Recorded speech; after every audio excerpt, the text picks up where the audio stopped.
petit podcast intime aujourd'hui que j'enregistre avec mon nouveau micro. Je suis vraiment contente, où je te fais mes retours, mes prises de conscience, mes observations pendant ma tournée en Europe.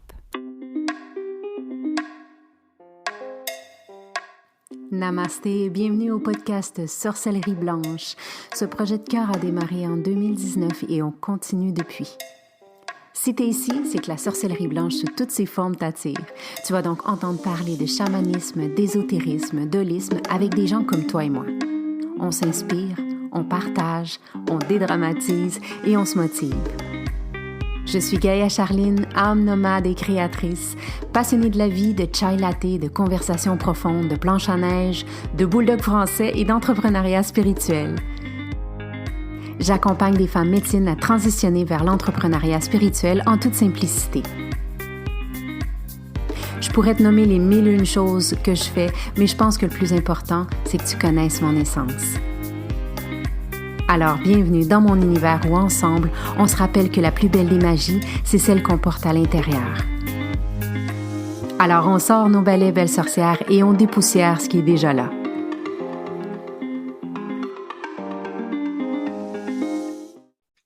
C'est avec grande joie que je suis partie il y a un mois de ça et je savais vraiment pas exactement ce que j'allais faire. J'avais eu l'appel il y a quelques mois de rassembler des femmes en Espagne, pays que j'avais visité qu'une seule fois dans ma vie.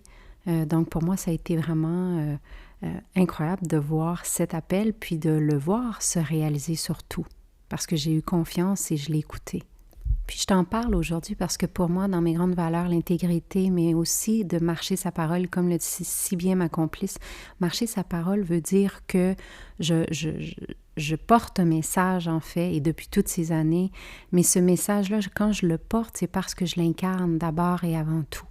Et cette pulsion que j'ai eue de créer quelque chose dans un pays que je ne connaissais pas nécessairement, qui a demandé extrêmement d'organisation, de navettes, de taxis, d'arriver à l'aéroport.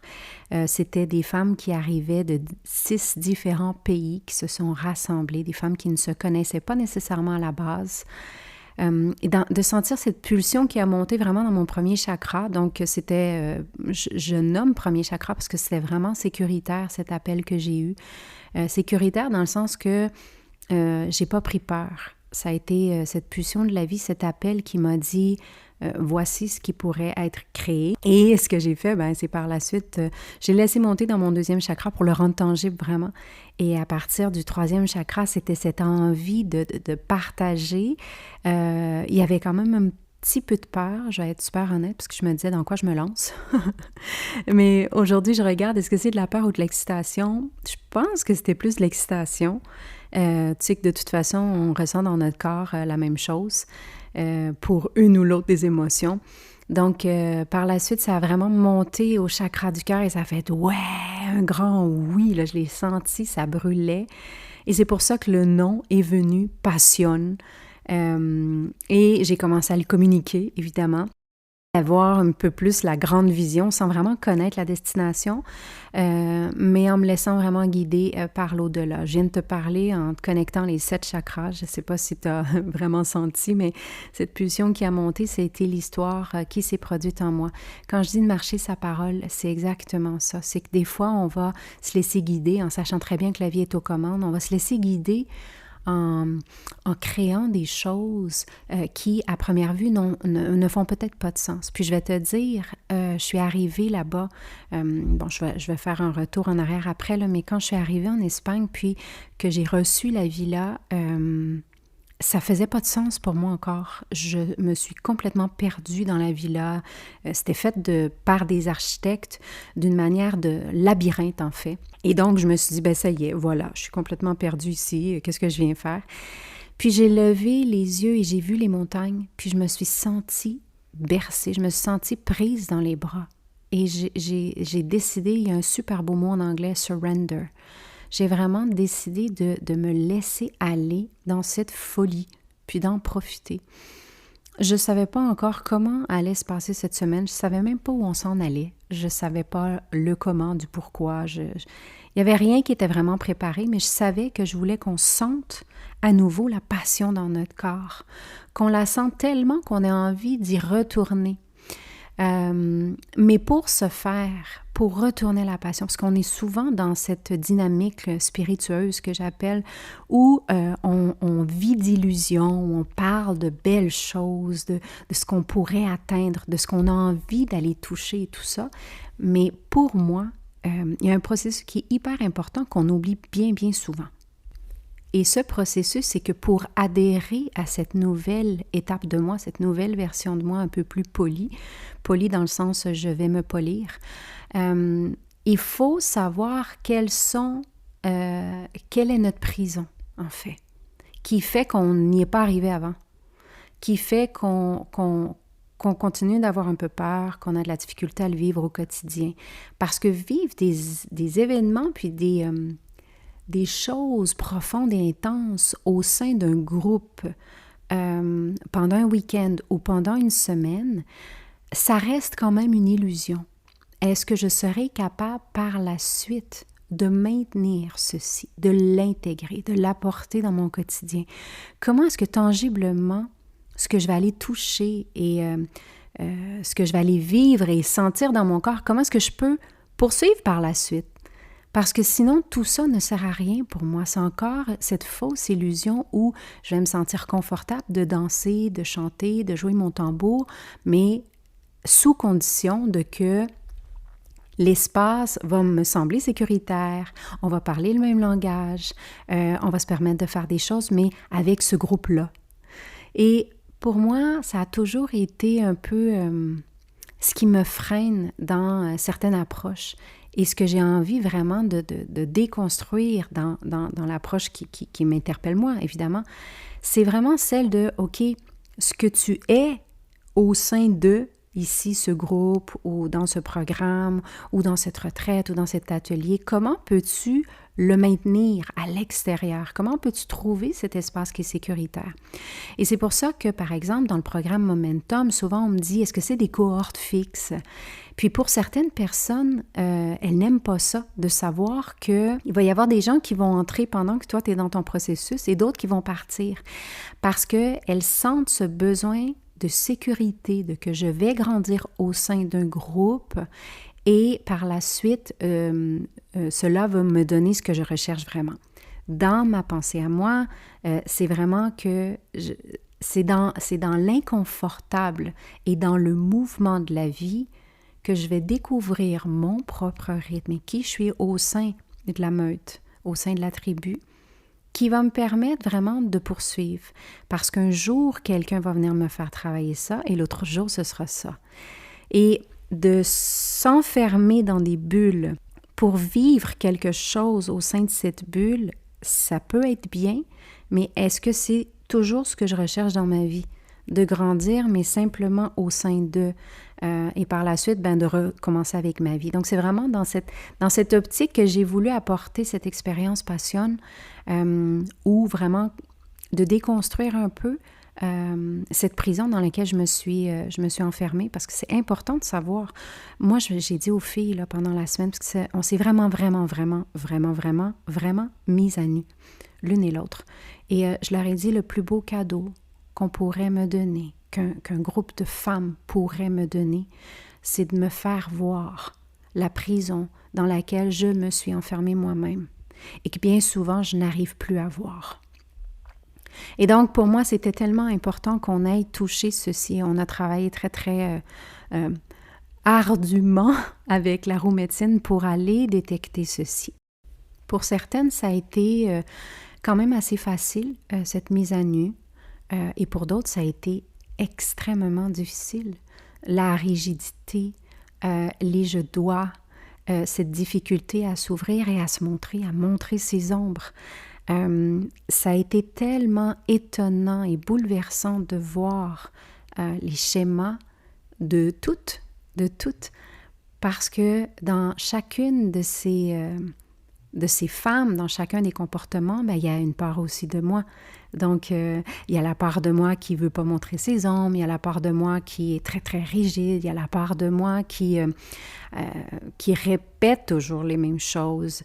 Il y a cette part de moi qui ne veut pas voir, qui ne veut pas entendre. Donc, c'était tellement beau et c'était vraiment de répéter à ces femmes-là. J'ai l'impression que vraiment sur les 16 femmes qu'il y avait là, j'ai l'impression qu'il y en a 14 ou 13 qui sont vraiment reparties avec le beau cadeau. Ce cadeau qui est voici mes schémas. Et ce schéma ne veut pas dire que ça répare la vie entièrement, mais ça veut dire que déjà il y a un gros morceau qui peut être déconstruit et travaillé par la suite. Donc, pour moi, c'est wow, c'est voir. Mais c'est mon intuition. Peut-être que je me trompe, peut-être qu'il y en a moins, peut-être qu'il y en a plus, mais vraiment, dans ce que j'ai pu sentir énergétiquement, ça a été vraiment une belle réussite que de se rassembler. Et la partie maintenant la plus challengeante est celle de l'intégration. Et c'est cette partie qu'on oublie bien souvent, comme celles qui font le programme Momentum pour devenir entrepreneur spirituel. C'est qu'on va embarquer, on va prendre un envol, on embarque, on déconstruit, on reconstruit, on fait de la place, on apprend, on expand tout de nous. Et par la suite, c'est « OK, là, je fais quoi avec tout ça? » Puis, tu sais, en retenant le souffle, je fais quoi avec tout ça? Et c'est vraiment là qu'on peut vraiment s'apercevoir le schéma aussi de chacune des personnes.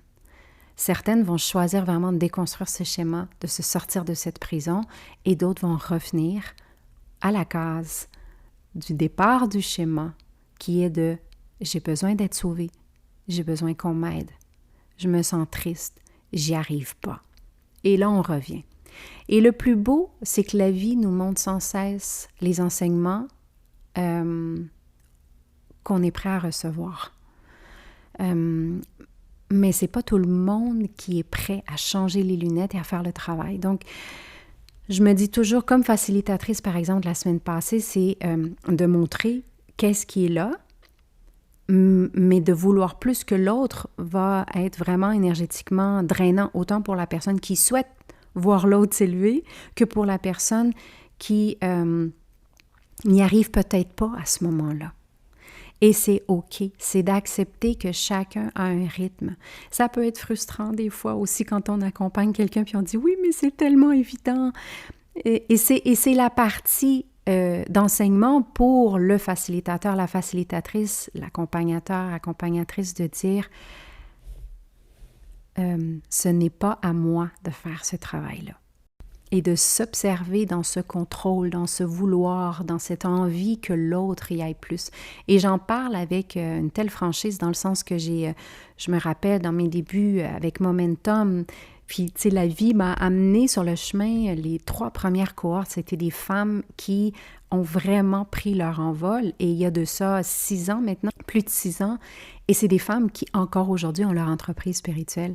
Donc, pour moi, j'ai vu ça. Donc, dans ma tête à moi, ce que j'ai construit, c'est que toutes les autres participantes du programme allaient également avoir une entreprise prospère, allaient continuer de vivre de ça et tout ça, ce qui n'a pas été le cas. Et ça m'a pris peut-être 1 an et demi vraiment à me rendre compte que je souhaitais propulser, accompagner, aider, mais aussi je souhaitais voir les résultats qui, selon moi, devaient être ceux qui connectaient avec ce que moi je donnais. Et c'est là que je me suis rendu compte à quel point il fallait que je lâche prise et à quel point c'était un désir égoïque de vouloir voir que les autres réussissent parce que ça me nourrissait à moi de dire oui, ce que tu offres est assez bon pour, tu vois. Donc, c'est tellement intéressant quand on est prêt puis quand on a cette capacité d'aller voir qu'est-ce qui se passe, de pouvoir commencer à déconstruire. Encore une fois, tant que j'ai pas vu les barreaux de ma propre prison, je peux pas commencer à vouloir m'en sortir. Je peux pas, j'ai pas le désir, je le vois pas. Donc, de s'observer comme ça peut faire mal au début, de dire « Oh, OK, je suis prise là-dedans », mais par la suite, c'est le plus beau cadeau, comme je disais, de dire « OK, donc je dois aller déconstruire ça ». Et ça m'a pris du temps et aujourd'hui, j'offre le momentum dans une disposition qui est différente et beaucoup plus large et beaucoup plus vaste et je sens beaucoup plus qui donne encore plus de liberté. de responsabilisation de l'autre, surtout. Et ça m'a permis à moi aussi de reprendre mon espace, de ne plus être celle qui porte, mais bien celle qui accompagne. Et personnellement, moi aussi, ça m'a donné beaucoup, beaucoup de liberté. Donc voilà, en Espagne, le processus de Passion a été tellement incroyable. Je ne savais pas ce que j'allais chercher et j'ai compris, en fait, en voyant la transformation des femmes, en voyant la mienne également, en voyant mes réactions, en voyant mon comportement, en voyant qu'est-ce qui se passait à l'intérieur de mon corps. Parfois cette impuissance, parfois cette grande jouissance de la vie, ça a été juste magnifique et ça m'a encore plus donné cet élan de la femme médecine en moi, celle qui a envie d'accompagner, celle qui accompagne à un niveau beaucoup plus profond et dans une vision plutôt chamanique de la vie qui fait tellement de sens pour moi et que j'avais peut-être mis de côté dans les dernières années, peut-être par rejet, c'est le mot qui me vient, je ne sais pas pourquoi, mais rejet de voir tout ce qui se passait autour de moi et de dire ouf, non, c'est pas pour moi. Donc je sais que j'ai mis sur la glace ce côté de cette femme médecine pour me focusser ailleurs peut-être, pour prendre mon envol dans d'autres sphères, quand pourtant c'est ça qui criait à l'intérieur de moi de toute façon. Donc vraiment, j'ai pu renouer avec cette médecine qui est à l'intérieur de moi et qui a envie vraiment de s'expandre encore plus, qui me fait sentir vivante, qui me fait continuer de me transformer à travers l'autre, qui est un hyper beau chemin, en partageant, mais vraiment en laissant l'autre se responsabiliser dans mon regard. Parce que dans mon regard, l'autre se voit. Et ça, c'est la plus belle des compréhensions que j'ai eues. Et peut-être aussi ce pourquoi, pour moi, la verticalité, en fait, me dérange à un certain point. Parce que vivre l'horizontalité, puis cette vision des choses, amène vraiment transformation et guérison chez l'être humain. De revenir aux sources et de se rappeler qu'on a chacun notre médecine et qu'on travaille ensemble dans ce cheminement. Donc, Passion m'a amené des dimensions différentes. On a touché, on a vécu des transes assez profondes. On a été touché à des mondes, entre les mondes que j'avais rarement expérimenté au sein d'un groupe si grand. Mais c'était fait vraiment très sécuritairement, je ne sais pas si ça se dit ce mot-là, mais vraiment dans un espace où dès le 2e jour, tout le monde s'est laissé aller presque. Ça a été incroyable. Et chacune des participantes, je dis toujours presque parce que tu sais, ça laisse le doute à, je n'ai pas la vérité absolue, venir chercher quelque chose pour se nourrir, et pour pouvoir par la suite poursuivre son chemin. Ça a été pour moi magnifique de voir ça. Puis, il y avait plusieurs qui ne connaissaient pas la roue médecine. En fait, la roue médecine, c'est un apprentissage d'une vie. Hein? Donc, on a vraiment été approfondir comment travailler selon les directions. On est resté beaucoup plus avec les directions cette fois-ci.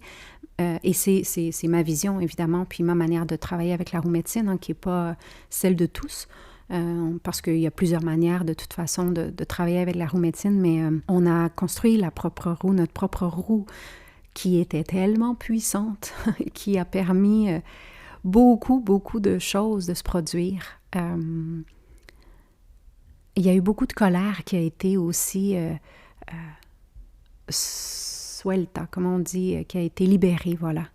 Et la roue était très, très, très... à la fin de la semaine, là, on la sentait vibrer très, très fort. Et ce que j'ai aimé, c'est que ça a été le partage de comment fonctionne la roue et par la suite, à tous les jours, je voyais les femmes. Parfois, elles étaient seules, parfois, elles y allaient en groupe, mais elles continuaient d'y aller, elles continuaient d'aller vivre la roue et d'aller travailler avec la roue, de recevoir leur message, d'aller sentir dans leur corps. Donc, c'est aussi ça pour moi de dire comment on peut rendre autonome l'autre, vraiment.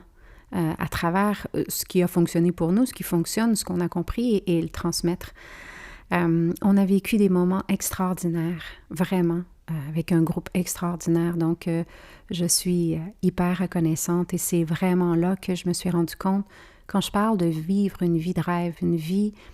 Le rêve, dans le monde chamanique, c'est que le chaman va rêver sa vie, va rêver la vie et par la suite va la rendre tangible. Donc, et c'est vraiment mon style de vie depuis toujours et c'est ce que je souhaite partager avec les femmes surtout, même si j'ai des hommes, mais tu sais, vraiment avec les femmes, de dire c'est possible de vivre ta vie comme ça, c'est possible d'organiser des trucs, c'est possible de rassembler, de gagner ta vie, comme on aime bien dire, ça fait sens pour tout le monde, de générer des revenus qui vont te permettre de vivre ta vie, qu'elle soit nomade ou pas, qu'elle soit expansive ou pas, mais de vraiment se sortir de cette prison qui nous a fait croire qu'on doit toujours travailler pour le rêve d'un autre, qu'on doit toujours travailler pour quelqu'un d'autre. C'est possible de travailler pour soi. Évidemment, ça prend des grandes qualités, on doit remettre en place nos valeurs. On ne peut pas être dans l'anxiété de performance ou dans l'impatience ou dans le désir égoïque.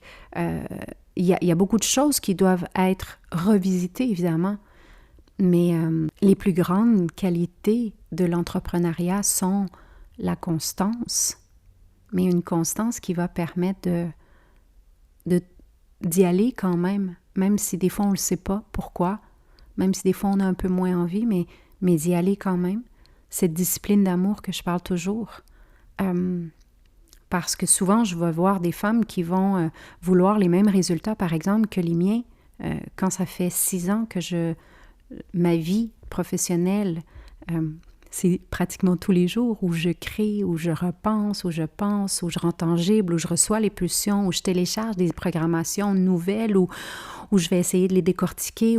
C'est à tous les jours. Donc, cette impatience va souvent freiner l'élan de plusieurs belles femmes médecines à partager justement leur médecine parce qu'elles veulent tout immédiatement. Elles arrivent avec les mêmes comportements, les mêmes schémas, les mêmes envies, les mêmes vouloirs que quand elles travaillent pour quelqu'un d'autre, c'est-à-dire de recevoir tout immédiatement. Donc, il y a beaucoup de choses à décortiquer et c'est exactement ce qu'on travaille aussi dans le momentum. Certaines vont le comprendre, l'intégrer et d'autres vont prendre plus de temps et c'est OK aussi. En Europe, ce que j'ai aussi senti, c'est la vraie connexion, même à travers le virtuel ou quand tu entends ma voix comme ça, qu'est-ce qui peut réellement se créer? Et il faut toujours se rappeler que l'énergie, c'est le quantique, c'est pas parce qu'on ne voit pas que ça ne fonctionne pas. C'est tellement important vraiment de se remettre à ça, c'est que c'est pas parce que je ne te touche pas ou je ne suis pas là que je ne peux pas créer quelque chose de magique et d'immense et de gros avec toi.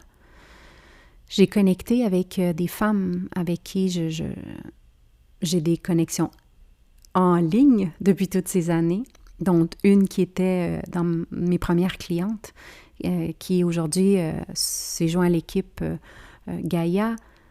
Et j'ai connecté avec elle, mais c'était comme si je la connaissais depuis toujours. Notre connexion, même corporelle, physique, c'est déjà des espaces qui sont connus. Il n'y a pas d'explication à ça, mais c'est comme ça. J'ai découvert qu'à travers l'Internet, que j'adore, il peut se créer quelque chose de tellement grand, une famille. Mais pour confirmer ce lien, il faut aussi se voir en vrai. Il faut aussi que les corps se touchent. Que voir, est-ce que c'est vraiment ça? Parce que je me rappellerai toujours, moi j'avais vu quelqu'un, il y a 7 ans de ça, une personne que je suivais, dans le marketing, une coach. Et une image que je voyais sur Internet et que j'étais allée me confirmer en présentiel, parce que moi, j'avais besoin d'aller voir cette relation-là. Et quand j'ai vu, j'ai senti qu'il n'y avait rien, que c'était vraiment un personnage, qu'il y avait... c'était vraiment pas ce que je pouvais voir.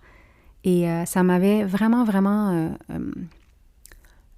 étonnée, chamboulée peut-être, qui m'avait vraiment reconfirmé cette valeur de l'intégrité de ce que je suis en ligne ou ce que je suis en vrai. C'est la même chose. Une journée, je suis fâchée, une journée, je suis contente, une journée, je suis folle, une journée, je suis relaxe, c'est OK ça. Mais de pouvoir sentir au-delà du virtuel et arriver à le sentir en vrai aussi, pour moi, c'est important. Et donc voilà, c'est ce que j'ai vécu un peu à Paris et aussi pendant ma tournée. Par la suite, je suis allée en Normandie chez Ghislaine comme l'an passé, où je vais vraiment me ressourcer à ce moment-là et où on a fait le stage de constellation chamanique qui a été magnifique encore une fois. Et ça me permet de revisiter aussi et de voir que finalement, comme humains, on souffre tous. Et que il y a différentes manières de processer, je ne sais pas si ça se dit, mais tu comprendras, de processer ce qu'on vit à différentes saisons de notre vie. J'avais beaucoup connecté avec les constellations familiales. Je l'ai vécu avec plusieurs personnes, en fait, et j'ai commencé à décrocher en voyant certaines choses des constellations familiales, par exemple, qui n'allaient pas du tout avec mes valeurs, et c'est OK. Puis c'est d'accepter ça aussi, c'est de dire, OK, ça a fonctionné pour moi pendant un certain temps, et là, ça ne fonctionne plus. J'ai besoin d'autre chose. Et c'est s'octroyer cette liberté aussi de décision et de responsabilisation qui est hyper importante. Je suis partie dans plein de directions, mais en même temps, j'ai suivi la ligne directrice de l'Europe. Je reviens maintenant avec quoi dans ma vie ici, au Canada, comme mère de famille, avec 2 enfants qui vraiment sont dans cette saison de vie où je ne veux pas être toi, où je cherche qui je suis, qui est une période qui sensiblement charnière. Je vois beaucoup de dualité, je vois beaucoup. Donc, c'est intéressant de revenir avec tout ce qui m'a nourri dans les dernières semaines et revenir et comment arriver à l'intégrer au quotidien. Comment reprendre le travail, comment vivre cette vie avec les apprentissages et les transformations qu'il y a eu en moi et ne pas retomber facilement peut-être dans des systèmes de pensée, dans des systèmes de comportement, des schémas, des trucs comme ça, mais de vraiment s'observer. Ça, c'est la partie la plus challengeante, comme je disais, c'est l'intégration. Mais je le savoure en ce moment. Je savoure de voir ce qui se passe. Je suis revenue et j'ai eu de la difficulté à atterrir. Ça m'a pris 3-4 jours. Et donc, on a refermé le cercle avec le groupe qui était en Espagne. On a refermé comme il faut. Donc, ça m'a permis d'arrêter de travailler 24 heures sur 24, parce que pendant la nuit, je continuais de travailler avec elle. Donc, ça m'a permis de me reposer aussi. Et je reviens avec une nouvelle énergie, des nouvelles envies. La fin de 2023 s'annonce super belle, plus douce. J'ai cancellé plusieurs choses. J'ai envie plutôt d'expérimenter le vide et le néant. Voilà. On va vivre les grandes classes dans 2 semaines. J'ai vraiment hâte parce que c'est toujours un renouveau et de voir qu'est-ce qui se passe au niveau des grandes classes, de voir qu'il y a encore des envies de personnes qui ont envie de lâcher la matrice, mais que c'est tellement challengeant pour certains. Donc, on va aller expérimenter ça, vivre la nouvelle version de 6.0 qui est très, très, très différente cette fois-ci. Avec joie, je vais annoncer prochainement cette nouvelle version, mais avec aussi un peu de peine, parce qu'il y a beaucoup de choses du passé que je laisse aller. La forme, beaucoup de coaching, des choses comme ça que je vais laisser aller. On sort, là, c'est les deux dernières, il reste 2 places seulement pour le 5.0. Et par la suite, je ferme un gros chapitre de ma vie professionnelle pour en ouvrir un nouveau qui sera différent, mais je suis certaine tout aussi charmant, voilà. Et 2024 va s'annoncer avec, je sens, plus de rencontres. Je pense déjà à la prochaine semaine, retraite d'1 semaine que j'ai organisée. Ce sera en Amérique, je sens. Mais je te tiendrai au courant rendu là. Mais voilà, je laisse les choses descendre doucement pour par la suite émerger avec grande joie et passion. Voilà. J'espère que cet automne est doux pour toi aussi. Et si tu écoutes ce podcast un peu plus tard, j'espère que la vie est bonne pour toi en ce moment. Et s'il y a des parties que tu n'aimes pas, responsabilise-toi et change-les. Allez, je t'embrasse.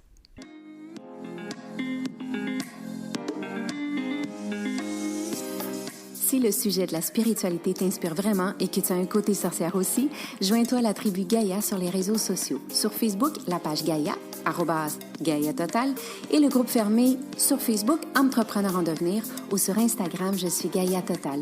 Visite mon site web www.gaiatotal.ca pour en savoir encore plus. Au plaisir de te croiser. Waheguru, belle âme.